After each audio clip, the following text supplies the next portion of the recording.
apprendre ou se perfectionner dans un sport sans entraîneur est plutôt difficile.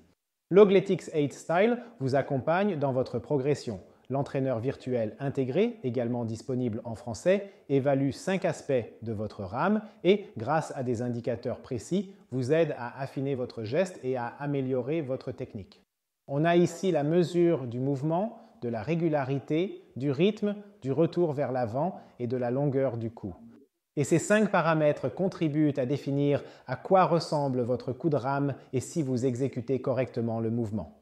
Je vais vous montrer chaque élément en détail et vous expliquer l'affichage global pour que vous compreniez ce qui est essentiel en rameur et sur quoi vous devez vraiment vous concentrer. Si vous souhaitez vraiment progresser, c'est parti. Une fois que le rameur est correctement réglé, il suffit de commencer l'entraînement sans attendre. Il est toujours mieux de commencer par la position d'arrivée, donc en position de recul. Les jambes sont tendues, le haut du corps est légèrement droit, l'axe des épaules est derrière l'axe des hanches, les bras le long du corps, et puis ce sont les bras, le haut du corps, les jambes, et on fait simplement les premiers coups d'aviron, on commence à ramer, et ensuite on peut déjà voir ce qu'il se passe sur le coach virtuel.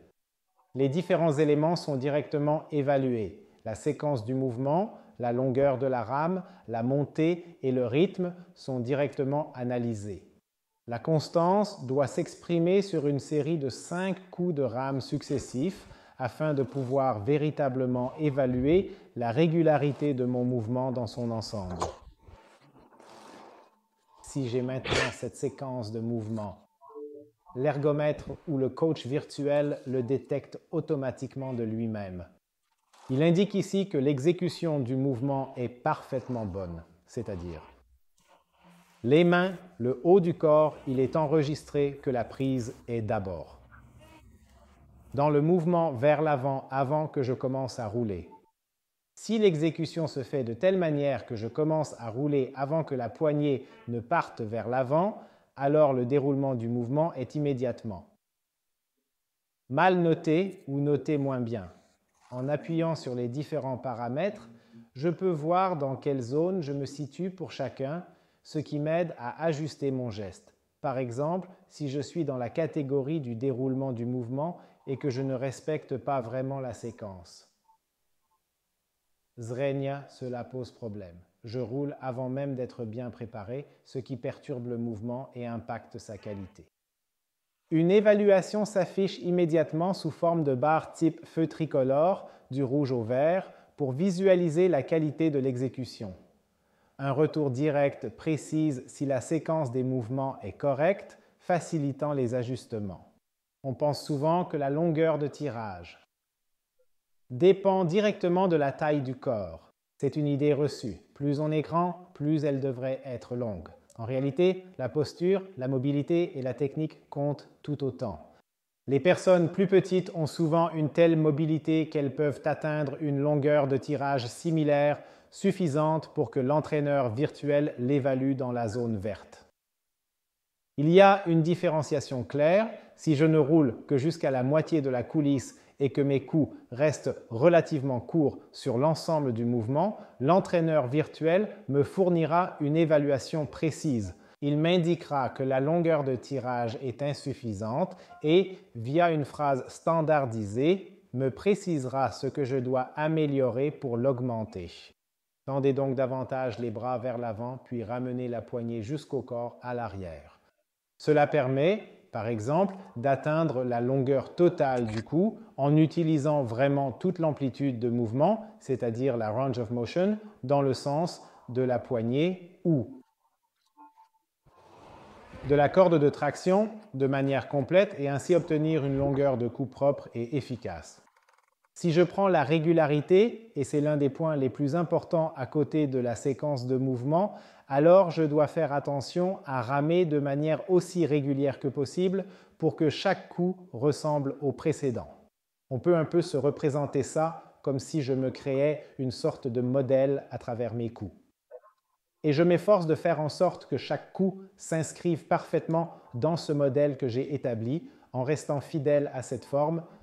Donc, j'essaye de ne pas trop m'éloigner et j'essaye d'éliminer toutes les imperfections que mon modèle pourrait avoir pour que mon coup s'adapte parfaitement et que la force soit très uniforme sur tous les coups, tout en assurant une précision et une constance maximale à chaque mouvement sans laisser de place à l'erreur, mais aussi que l'exécution du mouvement soit très constante. Sur le rameur ergomètre, cela ne se fera pas autant sentir que par exemple lorsqu'on est dans le bateau. Plus elle est constante, meilleur est le passage du bateau. Si j'ai une grande différence dans la constance, par exemple parfois je rame vite, parfois lentement, alors le bateau aura constamment des mouvements différents et la surface mouillée, c'est-à-dire celle qui crée la résistance, sera de plus en plus grande. C'est bien plus fatigant de faire avancer le bateau rapidement que de rester constant et de le faire passer de manière aussi régulière que possible. C'est pourquoi la constance est si importante en aviron. Le rythme est essentiel, surtout dans la zone où nous évoluons, lorsque nous faisons par exemple une séance d'endurance fondamentale normale. Alors le meilleur se situe entre 19 et 21 coups par minute. Et dans cette plage de fréquence de coups, nous avons à peu près un rapport de rythme de 2 pour 1. Ce rapport de rythme, on peut également le visualiser dans la vue détaillée.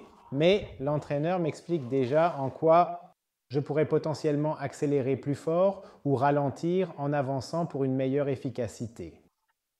Et le mieux, c'est quand j'ai une forte accélération durant la traction et un roulement en avant calme et détendu tout en conservant une fluidité naturelle et continue.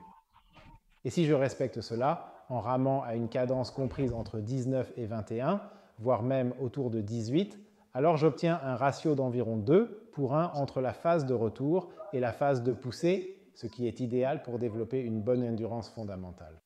Le mouvement de roulement avant se déroule exactement comme le rythme que nous avons vu précédemment. Si le rythme passe de 2 à 1, c'est-à-dire que j'ai un roulement vers l'avant très détendu en direction de la position d'attaque, il en sera de même pour tout mon roulement, qui sera déjà efficace, et j'aurai alors un mouvement très bien ajusté vers la position d'attaque.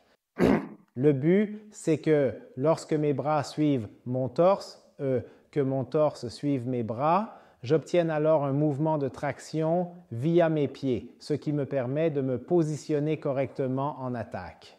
Et là, c'est essentiel que je contrôle ce mouvement de traction vers l'avant ou que je l'exécute de manière bien maîtrisée, précise et équilibrée, parce que si j'ai plutôt un mouvement vers l'avant relativement rapide et peu contrôlé, et si je bascule toujours de cette manière vers l'avant, il y a un risque de forte tension dans le mouvement inverse, particulièrement sur le bas du dos, car je dois constamment inverser un niveau élevé d'accélération.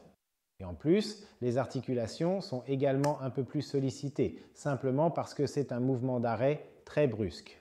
Si je parviens à contrôler parfaitement le roulement vers l'avant et que je ressens pleinement mes pieds sur la planche pour inverser ce mouvement de manière précise et fluide, alors le roulement vers l'avant atteindra également un niveau optimal. Avec ces 5 paramètres, le mouvement, la régularité, le rythme du roulement et la longueur de la course, nous pouvons optimiser notre coup d'aviron et vous, à la maison, vous pouvez vraiment apprendre à ramer avec le cache virtuel. Un petit retour vidéo de l'extérieur avec le feedback du coach virtuel qui en temps réel évalue constamment votre technique permet d'apprendre à ramer de manière efficace et précise. Il existe 2 types d'évaluation, une version simple et une autre nettement plus exigeante. L'évaluation simple est particulièrement adaptée pour les débutants car elle est très instructive et motivante. Elle encourage à continuer de construire la toile d'araignée et permet d'accumuler rapidement les points pour atteindre le total de 100, ce qui correspond à la technique optimale. Ceux qui ont bien progressé avec l'entraîneur simple peuvent choisir de passer au niveau difficile, ce qui correspond davantage au domaine de l'aviron professionnel ou des athlètes de haut niveau, où l'évaluation est beaucoup plus fine et plus exigeante que dans le domaine simple. Mais justement, ceux qui se retrouvent fréquemment dans la fourchette de 95 à 100 peuvent tenter de passer sur l'entraîneur difficile et examiner attentivement comment chaque paramètre est évalué avec précision pour continuer à progresser. Le coach virtuel Dogletics vous aide vraiment à rester motivé en vous fournissant un retour en temps réel, en vous aidant à améliorer votre technique et en vous poussant. Il est précieux d'avoir un retour précis sur le déroulement de vos séances. Grâce à la mémoire de l'appareil, vous pouvez consulter les données globales de chaque entraînement et ainsi suivre votre progression au fil des séances. Donc vous voyez si vous progressez dans votre technique, si vous stagnez ou même si vous régressez. Donc le coach virtuel vous aide vraiment à rester motivé et solide dans votre progression. Si vous êtes curieux de voir à quoi ressemble la technique de rame de l'extérieur, jetez un œil aux autres vidéos. Et si les vues détaillées vous intéressent, et si vous souhaitez découvrir tout ce qui y est expliqué, rendez-vous sur notre site. Le lien est disponible dans notre bio.